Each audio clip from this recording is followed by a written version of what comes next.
In the winter of 1943, in a small barbershop tucked into a narrow side street of Warsaw, Poland, a man named Eugenos Wazowski stood behind his leather barber chair, straight razor in hand, watching through his frost-covered window as German officers marched past in their perfectly pressed uniforms. The shop smelled of bay rum and hot towels, the same scent that had filled this space for 3 generations, but everything else had changed. The Nazis had transformed Warsaw into a nightmare of checkpoints, curfews, and public executions. Yet somehow, impossibly, Wasowski's barbershop remained one of the few places where high-ranking German officers felt comfortable enough to let their guard down, to lean back in the chair, close their eyes, and surrender their necks to a Polish barber's blade. They had no idea they were sitting in the chair of a man who had already decided to kill them. Not with the razor, but with something far more insidious, something they would never see coming until it was already inside them, replicating in their blood. Was not a soldier, not a spy, not even a member of the Polish resistance in any official capacity. Before the war, he had been exactly what he appeared to be: a neighborhood barber who cut hair, trimmed beards, and listened to the gossip of working-class Poles who trusted him with their secrets and their Saturday mornings. He was 41 years old, soft-spoken, with gentle hands that never shook, even when the straight razor glided across a customer's throat. And he had a wife and 2 young daughters who depended on him to stay invisible, to keep his head down, to survive. But Wazowski had also been a medical student before the Great Depression forced him to abandon his studies, and he remembered enough about disease, about transmission, about the microscopic wars fought inside the human body to understand that there were weapons more terrifying than bullets, weapons that could slip past every checkpoint, every inspection, every interrogation, and strike at the heart of an enemy who believed themselves untouchable. Thus the Germans loved routine, loved cleanliness, loved the ritual of a proper shave administered by skilled hands in a warm, quiet room, where they could pretend for 20 minutes that they were not occupiers, but gentlemen. Every Tuesday and Friday, like clockwork, officers from the local command would arrive at Wazowski's shop, sometimes alone, sometimes in pairs, always expecting the same treatment. Hot towels scented with lavender, a close shave, a trim if needed, and absolute silence unless they initiated conversation. Wazowski had learned to read them, to anticipate their moods, to know when to nod sympathetically at their complaints about the Polish winter, and when to simply let the silence hang heavy while they dozed in the chair. He had become invisible to them, a piece of furniture, a function rather than a man. And that invisibility had become his greatest advantage because invisible men see everything, hear everything, and are never suspected of anything. What the German officers did not know, what they could not have known, was that Wazowski had been conducting an experiment, a deadly, desperate experiment, born from equal parts scientific curiosity and burning rage. 6 months earlier, he had made contact with Dr. Stanisław Matulewicz, a former colleague from his medical school days, who now worked in secret with the Polish underground, and together, they had developed a technique so audacious, so horrifying in its simplicity, that even the resistance leadership had been reluctant to approve it. They had discovered a way to culture live typhus bacteria to keep it viable outside the human body for extended periods, and to transfer it through seemingly innocent means. Typhus, the ancient plague of armies and prisons, the disease that had killed more soldiers throughout history than all the bullets and bayonets combined, could be weaponized not with bombs or syringes, but with something as mundane and ubiquitous as barbershop towels. The plan was almost elegant in its horror. Wazowski would treat his German clients exactly as he always had, with the same courtesy, the same attention to detail, the same hot towels pressed against their freshly shaved faces. But certain towels, specially prepared towels, that looked and smelled identical to all the others, would carry death in their fibers. The bacteria would transfer through the microabrasions left by the razor. Invisible cuts so small the officers would never feel them, and within days the fever would begin. Within a week the typhus would be coursing through their systems, and within 2 weeks some of them would be dead, while others would be so debilitated they would never fully recover. The beauty of the disease from a tactical standpoint was its ability to spread. One infected officer would return to his barracks, share drinks with his colleagues, and the contagion would ripple outward, each new case creating chaos in the command structure, forcing quarantines, depleting medical resources, and most importantly, making the Germans afraid.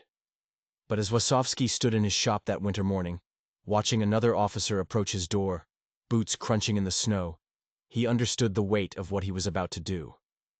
This was not warfare as poets described it, not glory or honor or the clash of armies on an open field. This was something darker, more intimate, a violation of every oath he had almost taken as a medical student, a betrayal of the trust that even an enemy placed in the hands that held the razor against their throat. Yet Warsaw burned every night. His neighbors disappeared into cattle cars bound for camps whose names were whispered like curses, and children starved in the streets, while German officers ate 3 meals a day and complained about the quality of Polish vodka. The barbershop door opened. Cold air rushed in, and Wasowski smiled, nodded, and gestured toward the chair, his hand already reaching for a towel that had been soaking in a special basin since dawn. The officer who entered that morning was Hamann Friedrich Weiss, a logistics coordinator for the Wehrmacht supply lines running through occupied Poland. A man in his mid-30s with thinning blonde hair and a fondness for discussing the superiority of German engineering, while Wasowski worked the lather into his cheeks. Weiss was not a monster in the theatrical sense, not a screaming sadist or a camp commandant with blood on his hands, but rather the bureaucratic kind of evil, the man who calculated train schedules that would efficiently transport stolen grain out of Poland while Polish farmers starved, who requisitioned wool coats from warehouses, knowing that the families who had sewn them would freeze without them. He settled into the barber chair with a satisfied sigh, removing his cap and placing it carefully on the side table, completely unaware that this routine Tuesday appointment would be the moment his life began its irreversible descent into fever, delirium, and a hospital bed from which he would never truly recover. Wasowski moved through the ritual with practiced precision, stropping his razor against the leather belt that hung from the chair's armrest, the familiar scraping sound filling the small shop, while Weiss closed his eyes and began his usual monologue about the incompetence of his fellow officers.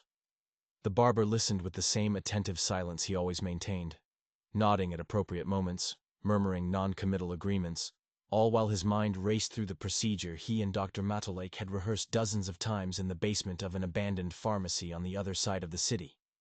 The typhus culture had been prepared 3 days earlier, mixed with a saline solution that allowed the bacteria to remain viable, then carefully applied to specific towels that Wasowski kept separate from his regular supply in a locked cabinet beneath the sink. The risk was enormous. If he contaminated himself, if he used the wrong towel by accident, if a single drop of the infected solution touched an open cut on his own hands, he would become patient zero of his own plague, and his family would watch him die in agony.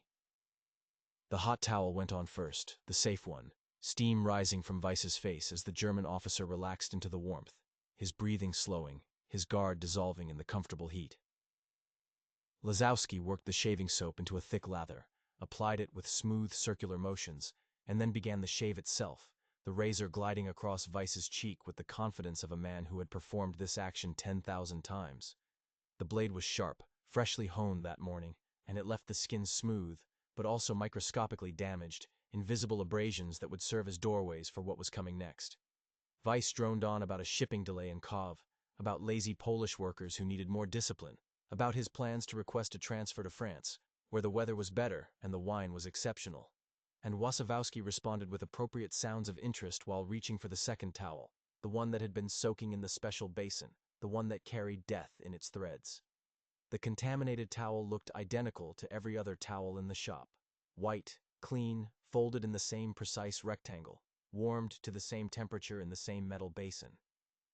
Wasowski lifted it with steady hands, shook it out with a practiced snap, and pressed it firmly against Weiss's freshly shaved face, holding it there for the prescribed 15 seconds, while the German officer sighed with pleasure at the sensation. The bacteria transferred in that moment, sliding from fabric to skin, finding the microcuts left by the razor, beginning their invisible invasion of Weiss's bloodstream. The incubation period for typhus was typically 10 to 14 days, which meant Weiss would leave the shop feeling refreshed and satisfied, would return to his office, and his calculations, and his efficient brutality, would sleep well for over a week before the first headache arrived, before the fever began its climb, before his body became a battlefield between his immune system and an enemy he never saw coming. Removed the towel, applied a cooling aftershave balm, and helped Weiss from the chair, accepting the handful of zlotus the officer placed on the counter with a respectful nod. Weiss examined himself in the mirror, running a hand across his smooth cheek, expressing satisfaction with the work, and then departed into the cold Warsaw morning. The bell above the door, chiming cheerfully as he left. The barber stood alone in his shop, staring at the contaminated towel now crumpled in the basin, and felt the weight of what he had just done settle onto his shoulders like a physical burden. There was no turning back now, no way to undo the infection, no method to recall the bacteria now multiplying inside Weiss's body. The weapon had been deployed, silent and invisible, and all that remained was to wait for the fever to begin its work, to watch the German command structure in Warsaw begin to crack under the pressure of an enemy they could not see, could not fight, and could not understand. The first sign that the infection had taken hold came 11 days later. Not from Weiss himself, but from the sudden cancellation of appointments that had been scheduled weeks in advance. 3 German officers who were regular clients of Wowski's shop failed to appear for their Tuesday slots. An unprecedented disruption in the rigid routine that the occupiers maintained with almost religious devotion. The barber stood by his window watching the street, noting the unusual absence of remarked vehicles, the nervous energy of the Polish civilians who seemed to sense that something had shifted in the invisible balance of power. By Wednesday, whispers began circulating through the neighborhood. German officers were falling ill with mysterious fevers. The garrison infirmary had been placed under quarantine protocols, and military doctors had been summoned from Berlin to investigate what they initially suspected was a localized outbreak of influenza. Wazowski listened to these rumors with carefully controlled neutrality, expressing appropriate concern when questioned by neighbors. But inside his chest, his heart hammered with a mixture of triumph and terror, because he knew exactly what was spreading through the German ranks, and he knew it was only beginning. Dr. Matulewicz made contact on the 4th day of the outbreak, appearing at the barber shop just before closing time with the pretense of needing a haircut, and in the careful coded language they had developed, confirmed what Wazowski had hoped and feared. Typhus had been positively identified in at least 7 officers, with more cases emerging daily. The German medical corps was in chaos, unable to determine the source of the infection, conducting inspections of food supplies, water sources, and housing facilities, while completely overlooking the one place where their officers had all congregated, a humble barbershop where they had felt safe, relaxed, and utterly vulnerable. Modulewicz's hands shook slightly as he relayed this information, his voice barely above a whisper, because both men understood the magnitude of what they had unleashed. Typhus was not a precision weapon, not a bullet that struck only its intended target, and if the infection spread beyond the German command into the general population of Warsaw, the consequences would be catastrophic for the very people they were trying to protect. The ethical calculation that Wazowski had made in those winter months was brutal, in its clarity. The Germans had already condemned Warsaw to slow death through starvation, deportation, and systematic murder, and anything that disrupted their ability to efficiently administer that destruction was justified, even if it meant wielding disease as a weapon. He had studied the history of typhus, knew that it thrived in conditions of overcrowding and poor sanitation, knew that the German barracks with their fastidious hygiene protocols were actually less vulnerable to widespread outbreak than the cramped Polish quarters where families lived 10 to a room. The disease would burn through the officer corps like wildfire through dry timber, but it would struggle to establish itself in a population that had already been exposed to countless privations and had developed through terrible necessity a kind of biological resilience. It was a gamble, a calculated risk based on epidemiological data and desperate hope. And every morning Wazowski woke wondering if he had made a catastrophic mistake that would result in the deaths of thousands of innocent Poles. By the end of the 2nd week, the German response had escalated from concern to panic. Hamann Weiss was dead, his body consumed by the fever in just 9 days. His final hours spent in delirious agony as his organs shut down one by one. 2 other officers were in critical condition, their prognosis grim, and the garrison commander had ordered a complete lockdown of all military facilities, canceling leave, restricting movement, and demanding answers from medical personnel who had none to give.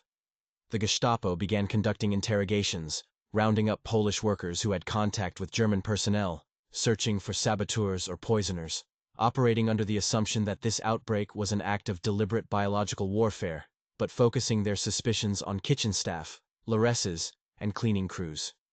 The barbershop, with its gentle atmosphere and its proprietor's servile demeanor, never appeared on their list of potential threat vectors, because the Germans simply could not conceive that a man who had shaved them with such careful deference could be the architect of their destruction.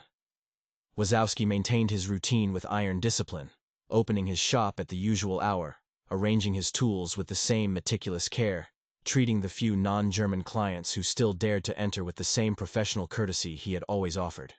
He had disposed of the contaminated towels, burning them in his shop's furnace, and scattering the ashes in the Vistula River, eliminating any physical evidence of his methodology.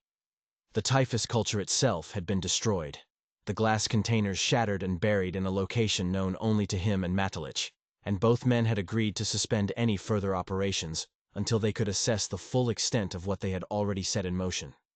The weapon had been fired, the damage was spreading, and now they could only watch as the German command structure in Warsaw began to crack under the pressure of an invisible enemy that struck without warning, showed no mercy, and left the survivors weakened and terrified, jumping at every symptom, every headache, every slight elevation in temperature that might signal the beginning of their own descent into the fever.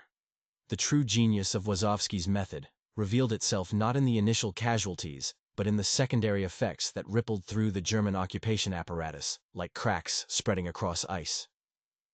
Within 3 weeks of Weiss's death, the Wehrmacht had lost 17 officers to typhus, with another 32 hospitalized in various stages of the disease, and the psychological impact of these losses far exceeded their numerical significance. German soldiers who had marched through Poland with absolute confidence in their superiority now walked the streets of Warsaw with visible anxiety, avoiding contact with Polish civilians, refusing to eat in local establishments, and demanding that all personal services be provided exclusively by German personnel flown in from the Reich. The barber shop that had once been a refuge for officers seeking a moment of civilized normalcy now stood empty, its leather chair gathering dust, because the mere thought of allowing a Polish barber's hands near their throats had become intolerable to men who suddenly understood their own vulnerability, in a way that no amount of partisan attacks or sabotage had ever taught them. The occupation authorities responded with the only tools they knew: violence, intimidation, and collective punishment. The Gestapo arrested 43 Polish medical workers on suspicion of deliberately spreading disease, subjecting them to interrogations that left 3 dead and a dozen permanently maimed. But the torture yielded nothing because the prisoners genuinely knew nothing about the source of the outbreak. German hygiene inspectors descended on Warsaw like a plague of their own, shutting down restaurants, bakeries, and public facilities, imposing draconian sanitation requirements that were impossible for starving civilians to meet, and executing business owners whose establishments failed inspection. The irony was not lost on Wazowski. The Germans were now inflicting more suffering on Warsaw's population than the disease itself had caused, destroying livelihoods and lives in a desperate attempt to contain an enemy that had already accomplished its mission and disappeared without a trace. What terrified the German command more than the deaths themselves was the mystery surrounding the outbreak's origin. Military doctors had traced the infection patterns, interviewed survivors, examined every possible vector of transmission, and arrived at a conclusion that made no strategic sense. The disease had emerged simultaneously across multiple locations, with no apparent connection except that all the initial victims were officers of similar rank who had no social contact outside of official duties. The randomness of it haunted them. The possibility that typhus could simply manifest anywhere, strike anyone, regardless of precautions or protocols. They never considered the barber shop because their investigation focused on places where large groups gathered, on food preparation facilities and water sources, on the logical targets of biological warfare, and a single-chair barbershop where men received individual attention in sanitized comfort simply did not fit their model of how disease spread or how resistance fighters operated. Wazowski watched this chaos unfold from behind his shop window, a silent observer to the consequences of his actions, and the weight of it settled into his bones like radiation poisoning. He had killed men. There was no euphemism that could soften that reality. And while those men had been participants in an evil occupation, many of them had also been young, far from home, following orders they barely understood. Weiss had died screaming for his mother, delirious with fever, his body covered in the characteristic rash that gave typhus its alternative name, spotted fever. The reports that filtered through the Polish underground described hospital wards filled with suffering that transcended politics or nationality. Human beings reduced to writhing, fever-racked creatures begging for relief that medicine could not provide. Wazowski had unleashed this suffering with deliberate intent, had calculated the cost, and decided it was acceptable. But accepting the necessity of an action did not erase the moral burden of having performed it. And he began to understand why soldiers who survived wars often spent the rest of their lives trying to forget what they had done in the name of victory. Yet even as guilt gnawed him during sleepless nights, Wazowski could not deny the strategic success of his operation. The German administration in Warsaw had effectively ground to a halt, paralyzed by fear and suspicion, with officers refusing assignments to Poland and requesting transfers to virtually any other occupied territory. The systematic deportations that had been running with clockwork efficiency had slowed to a crawl, as the personnel needed to organize and execute them fell ill or were reassigned to deal with the health crisis. The underground estimated that Wazowski's barbershop plague had saved at least 2,000 lives by disrupting the machinery of destruction, buying time for families to hide, for resistance networks to reorganize, for information about the death camps to spread and allow some to escape. These were lives that would never know who had saved them, would never learn about the quiet barber who had transformed his shop into a weapon. And Wazowski accepted that anonymity as the price of his survival, knowing that recognition would mean exposure, and exposure would mean death. By the 6th week of the outbreak, the German military medical establishment had committed resources to Warsaw that would have been better deployed treating wounded soldiers on the Eastern Front, where the Wehrmacht was bleeding itself white against Soviet resistance. Epidemiologists from the University of Berlin arrived with their microscopes and their charts, convinced they would quickly identify the source and restore order to what they viewed as a fundamentally solvable problem. But Warsaw defeated them as thoroughly as it had defeated every other German attempt to impose rational control on the chaos of occupation. They tested water supplies, examined livestock, inspected sewage systems, and conducted door-to-door health screenings that terrorized the Polish population, but revealed nothing except that the typhus remained stubbornly confined to German personnel. A pattern so unusual that some of the doctors began whispering about possibilities that their scientific training told them were impossible. Targeted biological warfare of a sophistication that even the most advanced laboratories in the Reich could not achieve. The breakthrough in the German investigation came not from medical science, but from bureaucratic thoroughness. When a junior officer tasked with reviewing requisition records noticed an anomaly in the timeline. Every infected officer had submitted expense reports in the weeks before falling ill, and buried in those mundane financial documents was a pattern. They had all claimed reimbursement for personal grooming services, haircuts, and shaves obtained from local Polish establishments during the same narrow window of time. The discovery triggered immediate action, with Gestapo agents fanning out across Warsaw to inspect every barber shop, beauty salon, and bathhouse that had serviced German personnel. And Wazowski received word of the impending raid from a sympathetic Polish clerk in the German administrative offices who risked her life to send a runner to his door. He had approximately 4 hours before the Gestapo arrived. 4 hours to decide whether to flee into the underground network that had offered him sanctuary multiple times, or to stay and face an interrogation that would almost certainly end with his execution. The calculus of that decision was complicated by factors that transcended personal survival. Wazowski's family had already been moved to a safe house on the outskirts of Warsaw, smuggled out under cover of darkness by resistance operatives who understood that the barber's wife and daughters were now targets by association. But his shop itself contained traces of his work that a thorough forensic examination might reveal. He had been meticulous in destroying the obvious evidence, but microscopic residue could remain in the pipes, in the wooden grain of his works, in places he could not reach or clean without arousing suspicion. More importantly, his disappearance would confirm German suspicions and trigger reprisals against the entire neighborhood, collective punishment that would see innocent families dragged from their homes and shot in the street as a warning against harboring terrorists. The choice was between certain death for himself and probable death for dozens of others. And Wasowski made the decision that he had been trained by 3 years of occupation to make. He stayed. When the Gestapo arrived that afternoon, they found Eugeniusz Wasowski sitting calmly in his barber chair reading a newspaper, his shop immaculate and orderly, every tool in its designated place. The agents tore through the establishment with methodical brutality, breaking mirrors, ripping up floorboards, smashing the porcelain sink to examine the plumbing beneath, and finding absolutely nothing that suggested anything other than a legitimate business operated by a Polish tradesman trying to survive the war.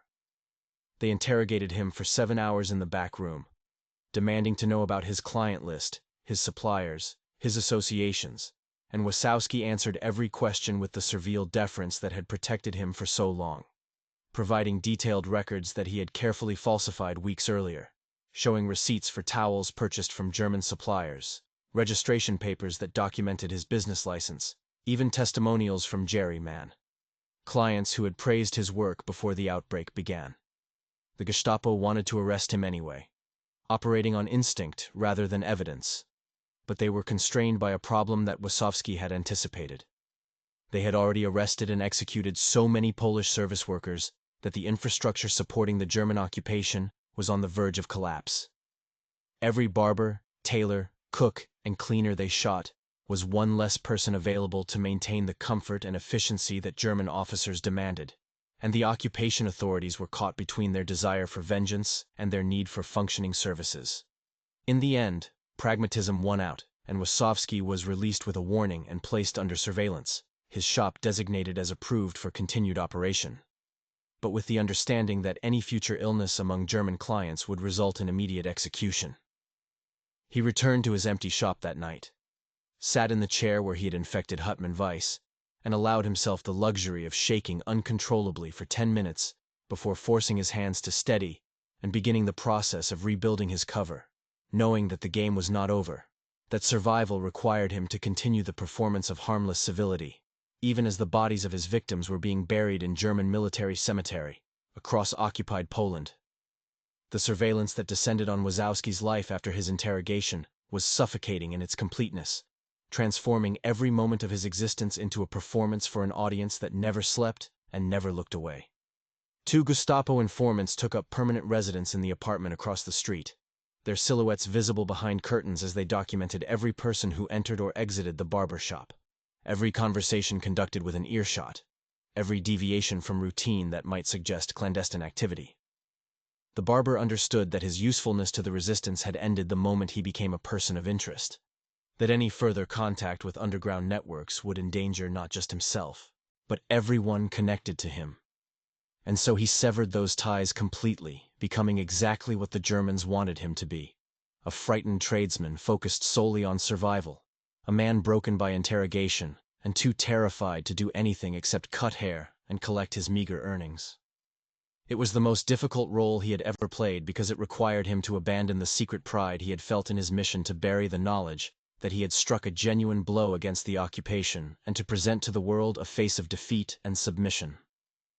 The German officers eventually returned to his shop, not because they trusted him, but because the alternative barber shops staffed by imported German personnel were expensive, inefficient, and failed to provide the level of service that Wasowski had perfected over decades of practice. They came with visible weariness, examining the towels before they touched their faces, watching his hands with hawk-like attention, some of them even bringing their own shaving implements and demanding that Wasowski use only those tools. He accommodated every paranoid request with patient understanding, never showing frustration or resentment, allowing them to believe that their caution was justified and that he posed no threat beyond the general untrustworthiness they ascribed to all Poles. The truth was that Wasowski had no intention of attempting another infection, not because his conscience had finally overwhelmed his resolve, but because the tactical window had closed. The Germans were now alert to the possibility of biological sabotage, and any new outbreak would trigger an investigation that would trace back to him with mathematical certainty. What the occupiers never discovered, what their surveillance and their suspicions never penetrated, was that Wasowski's operation had never been limited to his own shop. Dr. Maciulewicz had taken the typhus cultivation technique and shared it with 3 other resistance doctors working in different districts of Warsaw, and they in turn had recruited their own agents.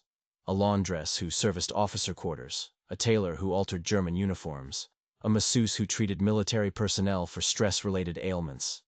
The barbershop had been the proof of concept, the demonstration that biological warfare could be conducted by ordinary civilians using minimal resources. And while Wazowski himself was now neutralized by surveillance, the methodology had metastasized beyond his control. Throughout the spring and summer of 1943, German forces across occupied Poland experienced sporadic outbreaks of typhus that defied epidemiological explanation, appearing and disappearing with no apparent pattern. Each incident small enough to avoid triggering a full-scale investigation, but collectively significant enough to drain resources, damage morale, and remind every German soldier that the conquered population possessed weapons that could not be confiscated or detected. The psychological impact of this invisible war manifested in ways that traditional resistance activities never achieved, corroding the fundamental assumption of invulnerability that had sustained the German war machine through its early victories.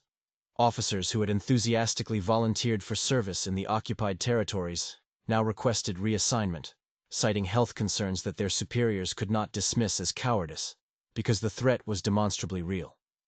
The mortality rate from typhus among German personnel in Poland exceeded the casualty rate from partisan attacks by a factor of 3. And while the absolute numbers remained relatively small, the randomness of the disease created a pervasive anxiety that no amount of military discipline could suppress.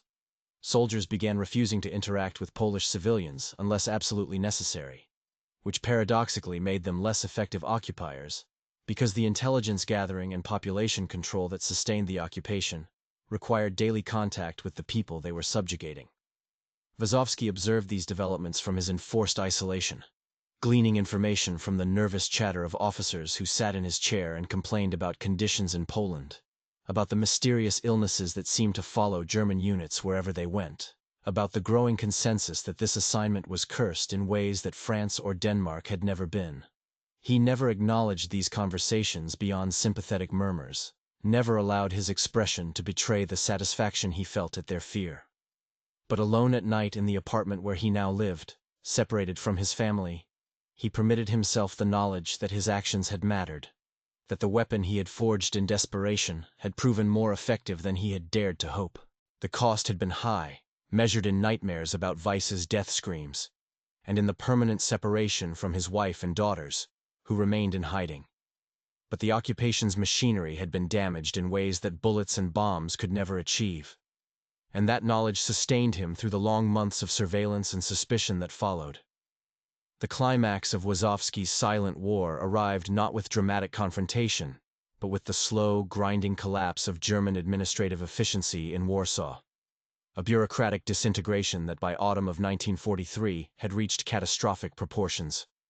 The typhus outbreaks, both real and imagined, had created a crisis of confidence that paralyzed decision-making at every level of the occupation hierarchy, with officers refusing to authorize operations that required close contact with Polish civilians and medical personnel, demanding quarantine protocols so extensive that they effectively shut down entire districts of the city. The deportation apparatus that had functioned with industrial precision throughout 1942 had slowed to sporadic, disorganized raids that gave targeted populations time to hide or flee.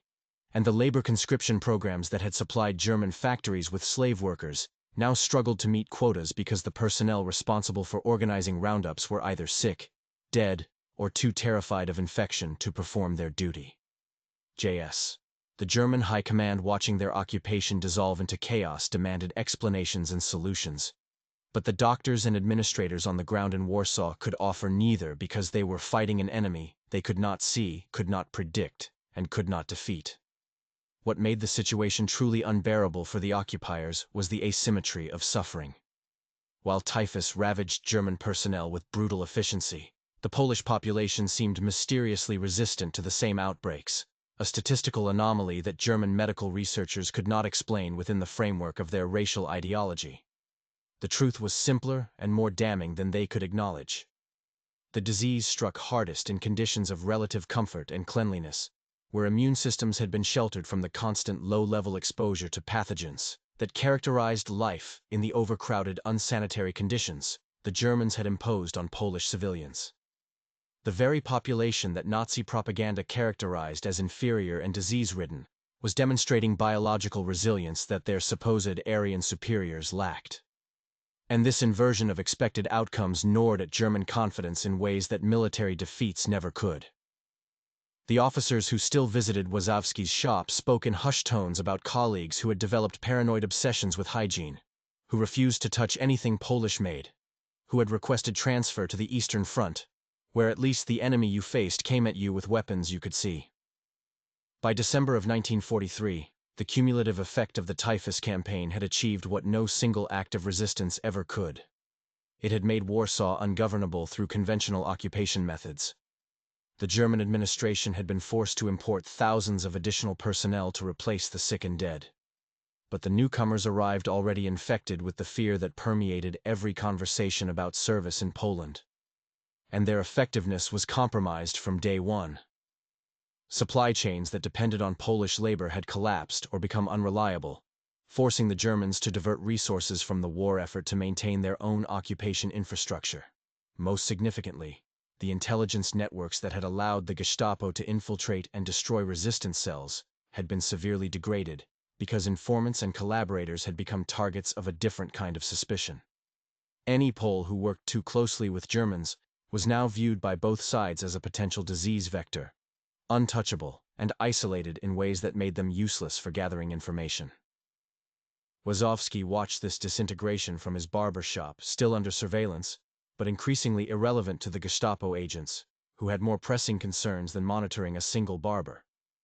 The informants across the street had been reassigned after one of them contracted typhus, and while he remained on official watch lists, the intensity of observation had diminished to occasional random checks that he could anticipate and prepare for. He had not seen his family in 8 months, receiving only coded messages through intermediaries that confirmed they were alive and safe in the countryside, hidden among farmers who asked no questions and kept no records.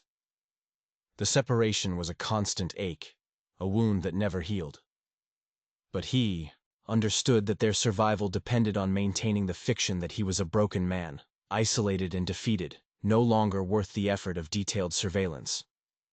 The irony was that this fiction had become partially true. The psychological toll of his actions, the accumulated weight of guilt and loss, and enforced solitude, had transformed him into a hollow version of the man who had first pressed an infected towel against Hauptmann Weiss's face. Yet, even in this diminished state, Wazowski continued to serve a purpose he had never intended, becoming a symbol within the underground resistance of what ordinary civilians could achieve against impossible odds.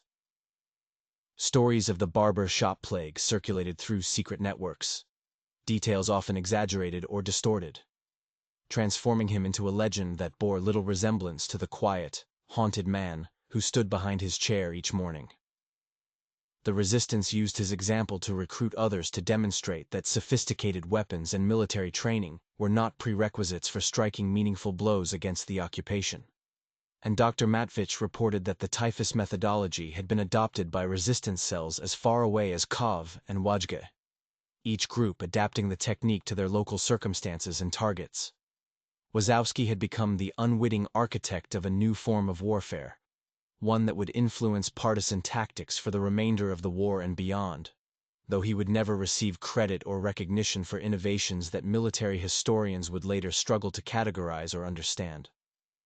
The true magnitude of what Wazowski had unleashed became apparent in the winter of 1944, when German military medical records, later captured by Soviet forces and examined by historians decades after the war, revealed numbers that told a story the Third Reich had desperately tried to suppress. Between February 1943 and January 1944, typhus had killed 89 German military personnel in occupied Poland and hospitalized over 300 more, with the majority of deaths concentrated among officers and administrative staff rather than frontline troops. The economic cost was even more devastating. The Wehrmacht had spent the equivalent of 12 million Reichsmarks on medical treatment, quarantine facilities, and replacement personnel, resources that could have equipped 2 full infantry divisions for combat operations. More importantly, The psychological damage was incalculable, manifesting in transfer requests, desertion rates among occupation forces that exceeded those in combat zones, and a recruitment crisis that made Poland the least desirable posting in the entire German military. The barbershop plague had achieved strategic disruption on a scale that would have required thousands of resistance fighters using conventional methods, and it had done so at minimal cost and with zero casualties among the Polish civilian population. The breaking point came in March of 1944 when the German High Command made the unprecedented decision to abandon their doctrine of total control in Warsaw and implement what they internally termed a policy of administrative distancing. German personnel were ordered to minimize direct contact with Polish civilians, to utilize remote command structures wherever possible, and to rely increasingly on collaborationist police forces for day-to-day occupation duties. This withdrawal created power vacuums that the Polish underground exploited ruthlessly, establishing shadow governments in neighborhoods where German presence had become sporadic, organizing relief efforts for starving families, and preparing for the eventual uprising that would come later that summer. Wazowski, still operating his barber shop under nominal surveillance, became an unlikely witness to the occupation's retreat, watching as the officers who once filled his appointment book disappeared, replaced by nervous enlisted men who came only when ordered and left as quickly as possible. Their eyes never meeting his, their bodies rigid with barely suppressed fear. The final act of Wazowski's personal war occurred on a morning in late June, when Dr.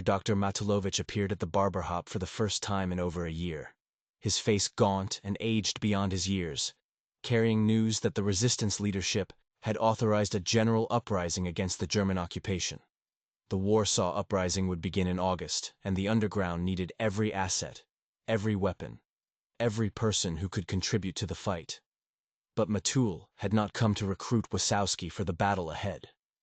Instead, he delivered a message that the resistance command had evaluated the barber's situation and determined that his most valuable contribution would be survival. That his story needed to be preserved for a future when the world would need to understand how ordinary people had fought back against impossible evil using nothing but courage and improvised weapons. Wazowski was being ordered to evacuate Warsaw before the uprising began, to take his knowledge and his testimony into the countryside, and wait for liberation because the leadership understood that heroes who died in doomed battles were less useful than witnesses who survived to tell the truth.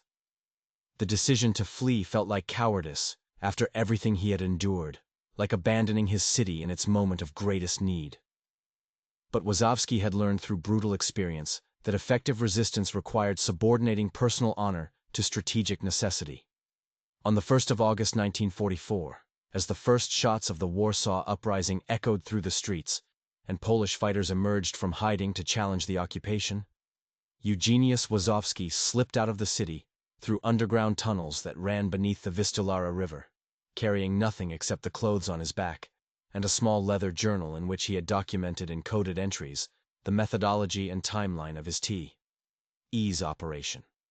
He emerged into the countryside as Warsaw burned behind him, the smoke visible for miles, and began the long walk toward the village where his family waited. Knowing that the barber shop that had been his weapon and his prison was almost certainly already destroyed, reduced to rubble by German artillery determined to crush the uprising with overwhelming force. The uprising lasted 63 days before the Germans finally suppressed it, killing over 200,000 Polish civilians in the process, and systematically demolishing what remained of Warsaw, until the city was little more than a field of ruins. Wazowski listened to reports of the battle from his hiding place in the countryside, powerless to help, haunted by the knowledge that his weapon of disease and fear had bought time and disrupted the occupation, but had not been enough to prevent this final catastrophe. Yet, even in the ashes of defeat, the Typhus campaign's legacy persisted. German forces that might have been deployed to crush the uprising more quickly had been diverted to deal with continuing health crisis across occupied Poland, and the psychological damage inflicted on occupation forces had contributed to the hesitation and disorganization that allowed the uprising to last as long as it did. The barber shop might have been destroyed.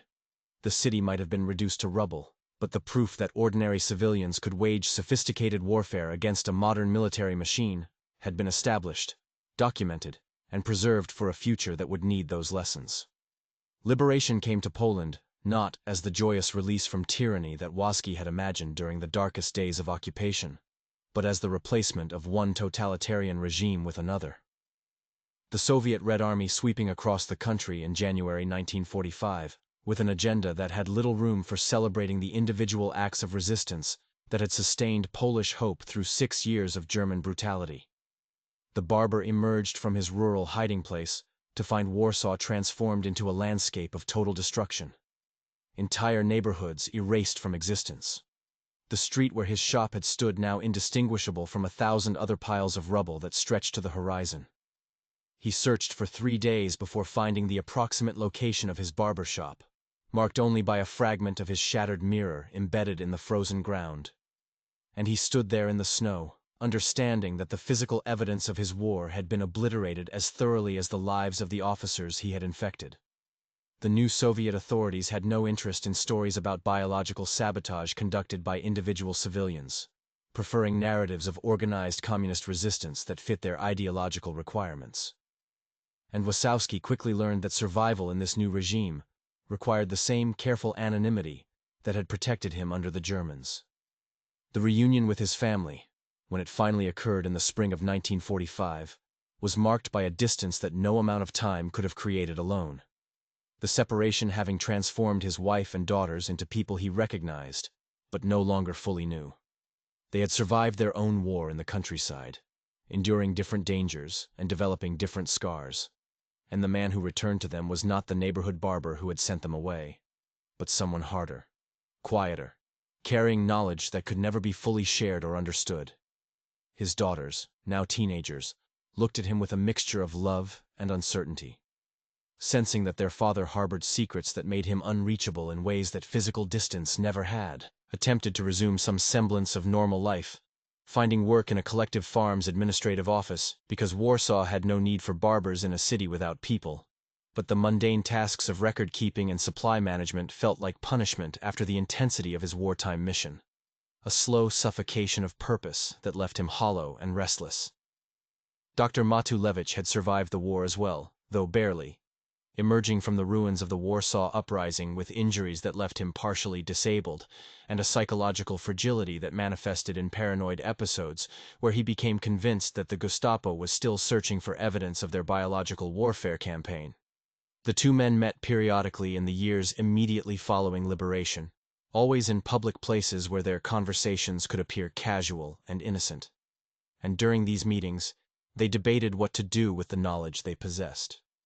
Matulewicz wanted to publish their findings in medical journals to contribute to the scientific understanding of disease transmission and resistance tactics.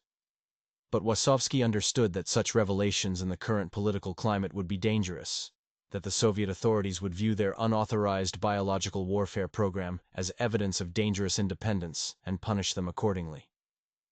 The compromise they reached was silence, at least for the present, preserving their documentation in hidden locations and waiting for a political environment that might allow the truth to emerge without destroying them in the process. The cost of that silence became apparent as the years passed, and Warsaw watched the narrative of Polish resistance being systematically rewritten to glorify communist partisans, while erasing or minimizing the contributions of non-communist fighters and civilians who had waged their own wars against the occupation. The barbershop plague disappeared from official histories, its victims attributed to natural outbreaks or unexplained illness, and the strategic disruption it had caused to the German occupation was credited to conventional partisan activities that fit more comfortably into Soviet propaganda narratives. Warsaw made one attempt to correct the record, submitting a carefully sanitized account of his activities to a government historical commission in 1948, and received in response a visit from security officers who strongly suggested that he had misremembered events and that further discussion of biological sabotage would be interpreted as spreading dangerous misinformation. He understood the message and retreated back into silence, adding this final defeat to the collection of compromises and suppressions that had become the defining characteristic of his post-war existence. Yet, despite the official silence, stories about the mysterious barber who had poisoned German officers circulated through informal networks of resistant survivors, acquiring mythical qualities as they passed from person to person, the details becoming increasingly dramatic and divorced from the reality of what had actually occurred. Warsaw heard these stories occasionally, whispered versions of his own life that bore little resemblance to his memories, and he never corrected them because the legend served a purpose that the truth could not. It gave people hope that individual action mattered, that ordinary civilians could strike meaningful blows against tyranny, and that the powerful were never as invulnerable as they appeared. The real Eugeniusz Wazowski might have been forgotten, buried under Soviet revisionism and the general amnesia that settled over Poland after the war. But the mythical Barber who had weaponized disease against the Third Reich lived on in the collective memory of a people who needed to believe that resistance was possible even in the darkest circumstances. The true story of Eugeniusz Wazowski remained buried in silence and censorship for nearly 4 decades, emerging into public consciousness only after the collapse of the Soviet Union allowed Polish historians to access archives that had been sealed since the end of the war. In 1991, a researcher examining German military medical records discovered the statistical anomaly that had haunted occupation authorities in Warsaw: the inexplicable concentration of typhus deaths among officers who had no apparent epidemiological connection except their shared use of local Polish services. The discovery triggered an investigation that eventually led to Wazowski himself. By then, an elderly man living in quiet obscurity in a small apartment in Łódź, and when historians arrived at his door requesting an interview, he initially refused to speak, decades of enforced silence having become a habit too deeply ingrained to break easily. It took weeks of gentle persuasion before he finally agreed to tell his story. And when he did, presenting the leather journal he had preserved through 5 decades of political upheaval, the historians understood they were witnessing the revelation of one of the war's most sophisticated and successful acts of civilian resistance. What made Wazowski's operation remarkable was not just its tactical success, but its demonstration of a principle that military strategists had consistently underestimated: that asymmetric warfare conducted by motivated civilians using improvised methods could achieve strategic effects far beyond their apparent capabilities. The barbershop plague had cost the Third Reich more in treasure, manpower, and morale than dozens of conventional partisan attacks, and it had done so while maintaining operational security so complete that the enemy never definitively identified the source of the threat. Modern military historians studying the operation have noted its sophistication, the way Wazowski instinctively understood principles of plausible deniability, target selection, and psychological warfare that professional intelligence agencies spend years teaching their operatives. He had transformed his intimate knowledge of his enemy's routines and vulnerabilities into a weapon more devastating than any bomb, proving that detailed observation and creative thinking could overcome vast disparities in resources and power. The recognition that eventually came to Wazowski in his final years felt both vindicating and hollow. Medals and honors awarded by governments that had spent decades suppressing his story. Official ceremonies that could not restore the years lost to enforced anonymity or reunite him with the family members who had died without knowing the full truth of what he had done. He gave interviews to journalists and historians, always careful to emphasize the moral complexity of his actions, refusing to accept characterization as a simple hero, and insisting that the use of disease as a weapon had been a desperate measure born from impossible circumstances rather than a tactic he would recommend or celebrate.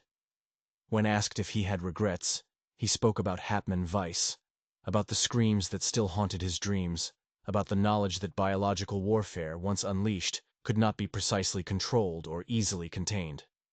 He maintained that his actions had been necessary and effective, but also that they had cost him something essential in his own humanity, a price he had paid willingly, but that no one should romanticize or minimize. Eugeniusz Wazowski died in 1996 at the age of 94, having lived long enough to see his story finally told, but not long enough to witness the full impact of his testimony on contemporary understanding of resistance warfare. His funeral was attended by historians, veterans of the Warsaw Uprising, and a handful of elderly survivors who remembered the mysterious illnesses that had struck the German occupation forces. And in the eulogies delivered over his grave, speakers struggled to adequately capture the contradictions of a man who had been simultaneously a healer and a killer, a coward and a hero, a war criminal by any technical definition, and yet undeniably a patriot. Who had served his country with extraordinary courage. The leather journal that documented his typhus operation now resides in the archives of the Polish Institute of National Remembrance. its coded entries deciphered and analyzed by researchers studying the full spectrum of resistance tactics employed during the Nazi occupation. And it stands as testimony to the resourcefulness and determination of civilians who refused to accept defeat, even when every conventional form of resistance seemed impossible. The legacy of the barbershop plague extends far beyond its immediate tactical success or its contribution to disrupting the German occupation of Warsaw, residing instead in the uncomfortable questions it raises about the ethics of resistance warfare and the length to which ordinary people can be driven by extraordinary evil. Wazowski's story challenges comfortable narratives about World War II that divide the world neatly into heroes and villains, forcing confrontation with the reality that fighting absolute evil sometimes requires embracing methods that would be unconscionable in any other context. His operation proved that a single civilian with specialized knowledge and unflinching determination could inflict strategic damage on a modern military machine. But it also demonstrated the psychological and moral costs of wielding such power. The way that necessary actions can corrode the soul even as they serve righteous causes. In an era where asymmetric conflict and civilian resistance movements continue to shape global politics, the story of the barber who weaponized typhus against the Third Reich remains urgently relevant. A case study in both the potential and the peril of improvised warfare, waged by ordinary people against overwhelming oppression. The barbershop is gone.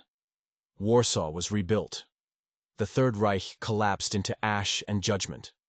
But the truth that Wazowski proved with infected towels and steady hands endures.